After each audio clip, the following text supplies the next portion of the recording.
Friends, உங்களுக்கு என்னுடைய அன்பு வணக்கம். அழகா பாடின ஒரு குயிலை பார்த்து ஒரு மனுஷன் கேட்டானா, நீ இவ்வளோ அழகா பாடுறியே, ஆனா நீ கருப்பா இல்லைனா இன்னும் இவ்வளோ அழகா இருப்ப என்று சொல்லி கேட்டானா. அதே போல அந்த மனுஷன் கடலை பார்த்து கேட்டானா, இவ்வளோ அழகா இருக்கும் தண்ணீரை பார்க்கறதுக்கு, ஆனா அந்த தண்ணியில உப்பு மட்டும் இல்லைனா எவ்வளோ நல்லா இருந்திருக்கும் அப்படின்னு கேட்டானா. ஒரு அழகான ரோஜா செடியை பார்த்து, நீ இவ்வளோ அழகா இருக்க, ஆனா உன்னுடைய செடியில இந்த முள்ளு மட்டும் இல்லைனா எவ்வளோ அழகா இருக்கும் அப்படின்னு.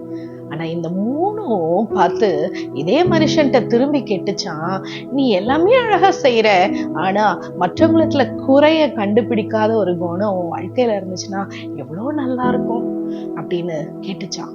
எவ்வளவு உண்மை பாருங்களேன். நாம இந்த உலகத்துல அற்புதமா அதிசயமா நம்மை போலவே ஆண்டவர் நம்மை உண்டாக்கி இருக்கிறார்.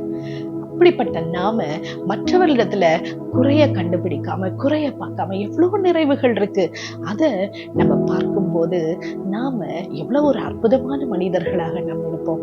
வேதத்துல பாருங்க, மத்தேயு 7:4 சொல்லியிருக்கு, ஒருவன் தன் கண்ணில் உத்தரம் இருக்க அதை பார்க்காம மற்றவன் கண்ணில் இருக்கிற துரும்பை பார்க்கிறது என்ன.